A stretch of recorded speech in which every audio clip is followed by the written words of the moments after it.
Well, I said that I would be doing this every day, I think, in the video I posted, but I forgot that I have mental illness, and I will absolutely not have a good day every day. But it is what it is, and so I'm back in my, I don't remember what I called it, conversation corner. Nothing's changed yet. I am thinking, I have thought of some decoration ideas that I want to, since I moved in, honestly, I've wanted to have like this entire, my whole wall and everything in this area be completely just like plastered in something. And I would love if I could cover this entire cabinet wall, because like this is the side of like my kitchen cabinet pantry. I would love if I could have this whole thing be like things that I've made, but it's a work in progress. Much more importantly, I need to find actual work so that I can keep progressing in my life. And that's just been what I've been thinking about over the last couple of days. And it's just like, I've said it to, I think, so many of my friends and just like talked about it with so many people in my life, but it's just so exhausting searching for jobs. And I, not even going to get into like, because I don't have the stats myself, but I have heard from people, many different people who are reputable and know what they're talking about, have experience, and just like, it's so bad right now, the job market. And you send out so many resumes and so many cover letters, and the advice that you get these days is every single resume and cover letter has to be basically a brand new one so that it's tailored exactly for what those hiring teams are looking for. And then like, it ends up being that the hiring team's AI that doesn't actually read, like understand, anything. And so it's really just about keywords and making sure that you include things that they don't tell you to include, so you have to guess. And so it's just really, really difficult. And I found it really interesting, the situation that I'm in, because for anyone who knows me, this isn't going to be news. Maybe you can like skip a minute ahead if you already know my school story. But I, in 2015, started my degree in computer science. And then after 3 years of being like, oh, next year is going to be more interesting, this was just like building a basis. And that's why it was kind of boring and not interesting to me. It still hadn't gotten interesting. So I realized I'm in the wrong program. Computer science is not just, oh, I like using technology. And, also part of the problem was that, like, it's just going into computer science in 2015 is very, very, very different than going into computer science in 2024. Like, there's so many more information technology, data analytic, like there's so many different things that would have been much more aligned with what I was interested in. But I switched into professional communication, frankly, because of one prof that I had. And I was like, I need to switch to a degree. Like, I can't drop out of university fully after 3 years. Like, I at least have to turn this 3 years of this failed attempt at a major into a minor. So I have a minor in computer science and my major in communications. And during that whole time, I had so many different jobs, because for the first little bit, I needed money, and I was like going to university, and I was like, oh, I need to get a job. And so, my first job at university was just because, you have to get a job.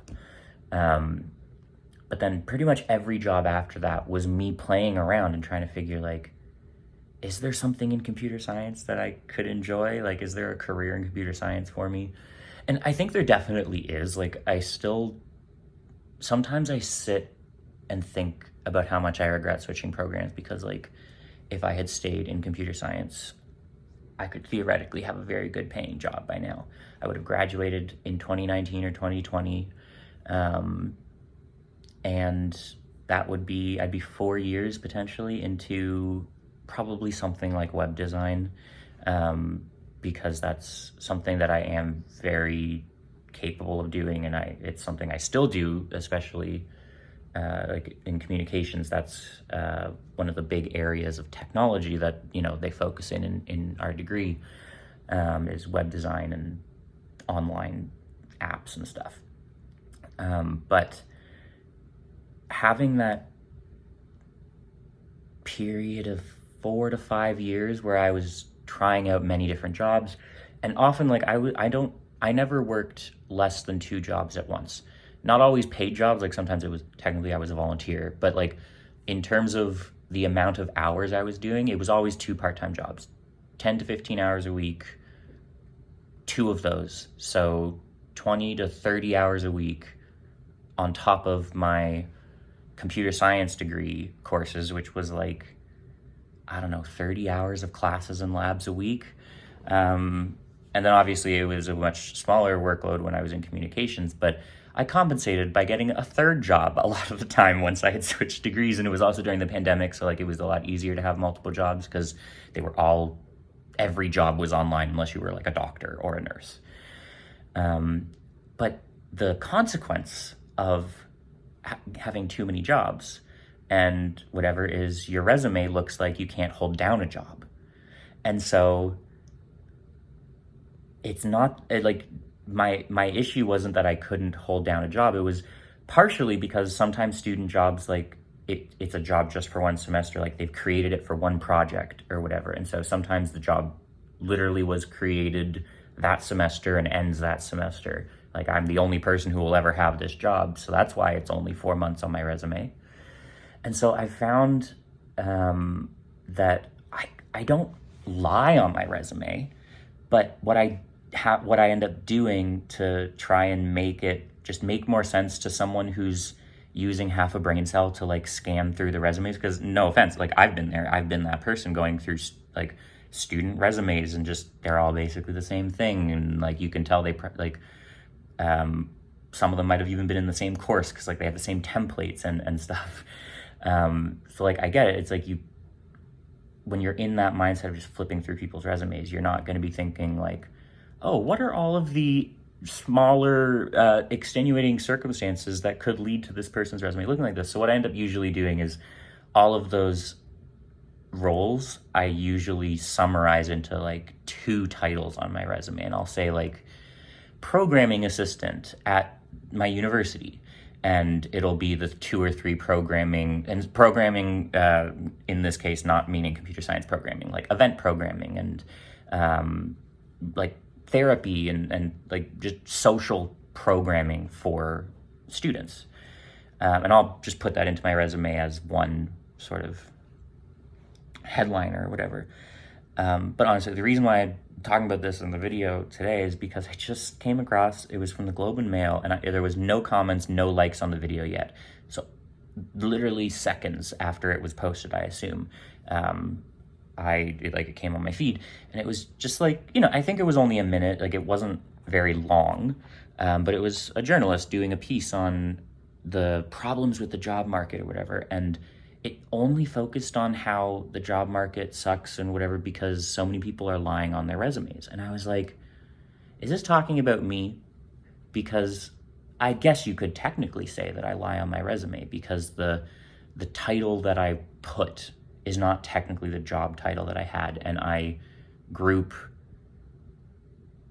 multiple jobs that were all the exact same job description, but sometimes would be one from one, sometimes the department I was in once, I was in a department for 2 years, but the department restructured once in the middle of it, and my position changed 4 times over those 2 years.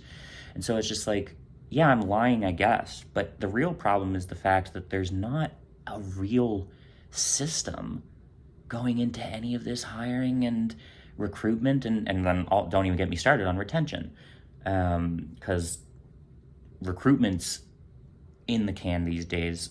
Retention isn't even something that any companies think about. They just keep up these permanent job postings to kind of, I don't know, I feel like it's almost at this point to like keep employees in fear of like, look, we're always hiring, we're ready to replace you if you stop being useful to us. And it just felt so annoying to be like, I know that all of the major media corporations are actually all the same one in Canada. all owned by Bell and, whoever else, a couple billionaires. And I know that, but it was still just so frustrating because I'm like, I have folders and folders and folders of all the resumes and cover letters I've created, each one a brand new one, and I, only copy over a few of like the intro and conclusion sentences from each one. It's like I spend an hour applying to a job. Like if I'm really good at it, I can apply to a job in about half an hour. But it's like you've got to dig through their website. It's like they're almost never accepting it on whatever site you find it on. If you find it on LinkedIn, you can't apply through LinkedIn. If you find it on Indeed, no, go to their website and apply. This is just for advertising purposes. Like all of it makes so much it's all not effective for anyone involved. Like it's not an efficient way to hire people for the company. It's not an efficient way to find a job. It's not an efficient way to, efficient's the wrong word, but there's no effective way to really communicate who you are and why you would be a good fit for the role, because you can only do that once you get to an interview level. And so it's kind of like you're just left with this situation where, first of all, I feel like I worked too much, and that was to my detriment. Like I put so much effort into intentionally seeking out different jobs. Like from one semester, I was the summer camp counselor for these 5-year-old to 8-year-old summer camp at my university, where they come in and they do fun stuff that kids love doing in the morning, and then they come to a science lab and we would run science experiments with them and try and get them excited about science. And it was particularly the program does outreach into marginalized communities where kids might be pushed into the trades and not encouraged to pursue their passion for STEM and higher education. And so I went from a job like that to literally just running social media and then later working in the university's equity and inclusion office. And my first major project and whatever that I worked on was a global conference that was being organized.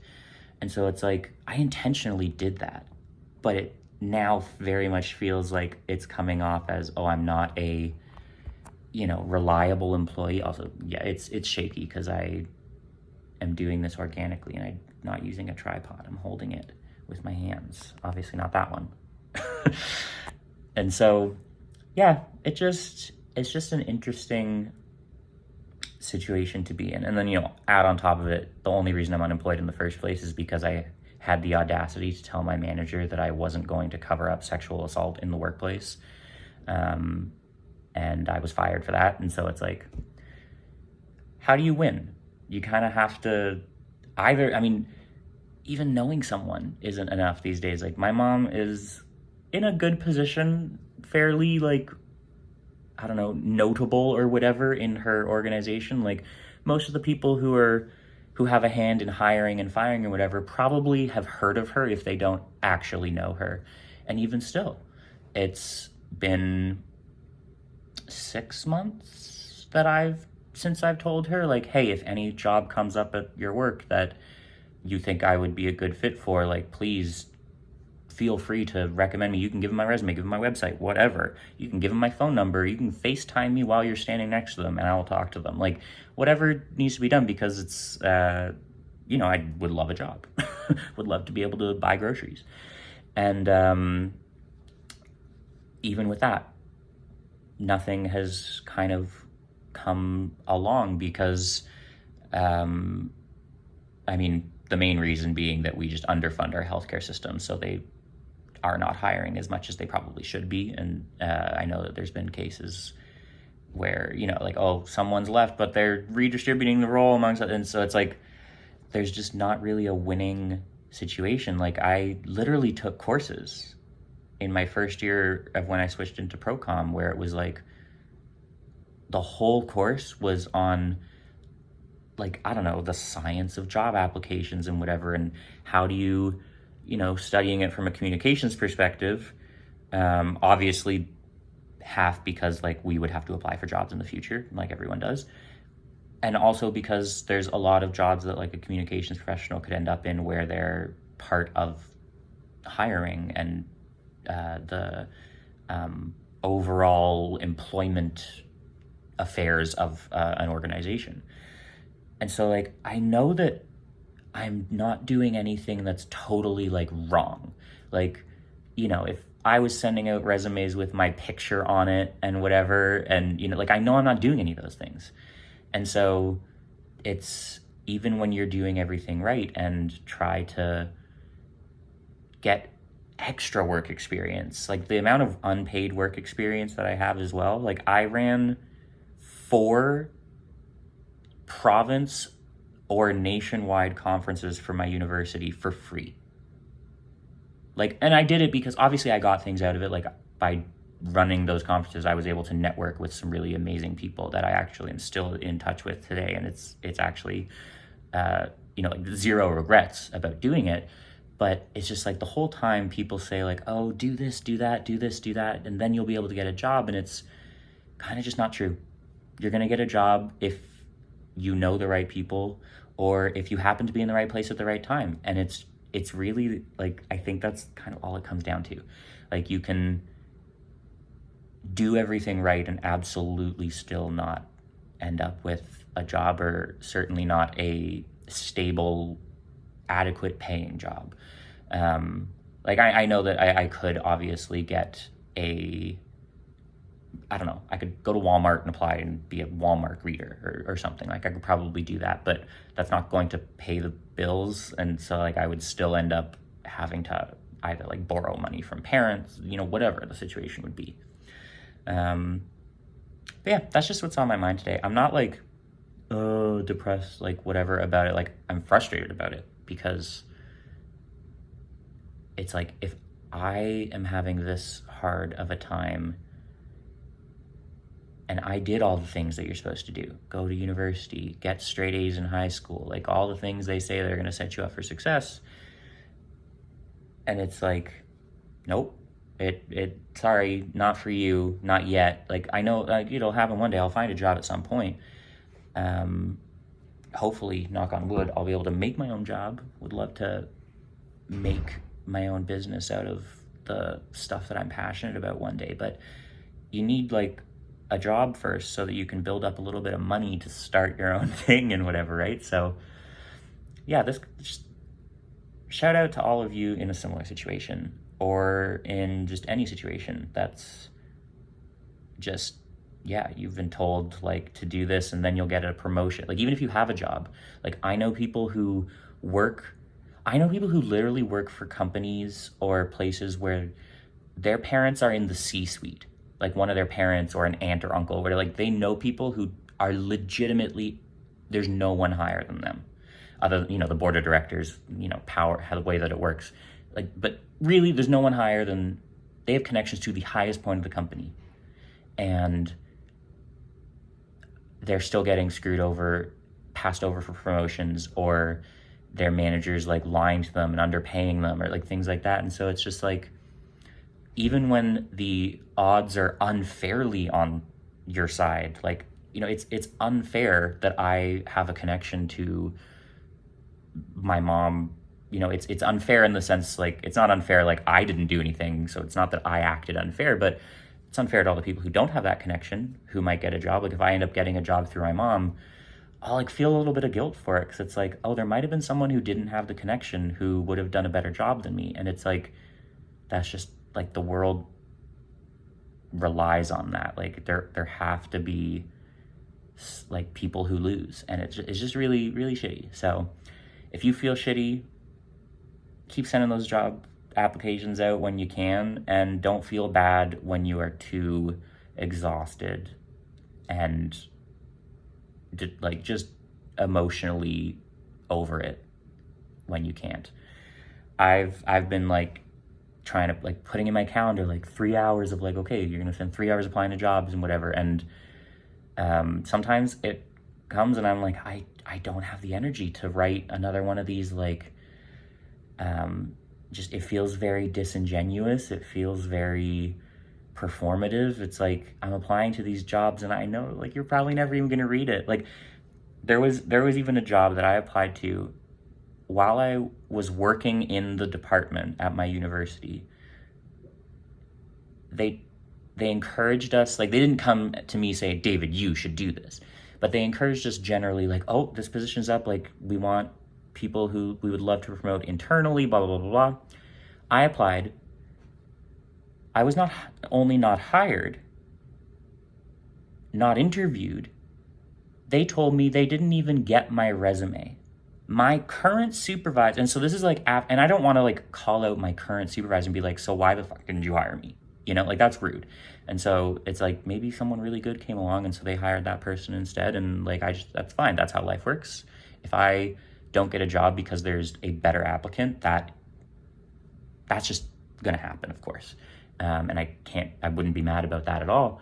But what I found out was, I found out that they didn't even hire anyone. And so when I found that out, I went to my boss and I was like, hey, like, did they decide to get rid of the position? And that's what, and she was like, no, like, there were no qualified applicants. And I was like, so, okay, like, I don't want to be rude, but do you mind asking why I wasn't considered? And she was like, we didn't get, like, you didn't apply. And I was like, I applied. I can show you, like, here's the receipt that I got from the system when it says thanks for applying, whatever. And she was like, they didn't even, you know, like, some person who has no idea who I am or whatever, somewhere in an HR or whatever, probably did a spreadsheet of, like, I don't know, counting how many buzzwords that the applications hit. And my boss was so mad because she was like, I would have hired you in a heartbeat. And then both of us ended up quitting. Ironically, at the end of the day, I was like, and actually even more insulting is they then came to me and tried to, like, this was a full-time unionized position that I applied to. And then after they decided to go with no one, they came to me while I was still in my part-time role there and tried to say, hey, can we extend your part-time contract just, like, indefinitely until, and I was like, like, I've been taught so much to don't disrespect, like, you know, especially like your manager, you know, don't, like, respect your elders, drilled into us so much, but, like, certainly, like, you would never, ever, like, I would never ever dream of disrespecting a manager. But, like, then they come at you with stuff like that, and it's like, I get it, like, yeah, sure, HR didn't give you my resume or whatever, but you could have said to HR, like, and I know this for a fact as well, because I actually was on a hiring committee at my university once. Like, they have student reps sometimes sit on certain hiring committees. So, like, I know for a fact that the HR rep sends you the entire list of resumes and said, here's my list of the ones that are the best fits. So, like, even if you just skimmed through the names and been like, oh, is there anyone I know or whatever, like, and so I was like, sorry, with all due respect, you treated me really, really rude, really, really poorly, and you kind of are trying to take advantage of me now, so I'm gonna leave. And yeah, it's just like, no matter what you do, you'll end up, like, I did everything right, and my own school, like, my own university that taught me what to do, I then did that in a job with them and still got, you know, screwed over. And so, and I don't think that anyone intentionally screwed me over. It's just, like, that is an example of how, even though, like, my manager wanted to hire me and would have hired me and literally said so, it's just the way things happened. It's, the system sucks. And yeah, so I'm gonna get back to editing my resume, because that's what we're doing. And that's why I was thinking about it so much and was like, I'll make this what I talk about in my video today. But yeah, I'm gonna get back to that. Best of luck to anyone who's out there searching for a job. Somehow, it's more work than having an actual job. Somehow. But who knows? Maybe in a future video, hopefully soon, I'll be able to say I finally got one. But until then,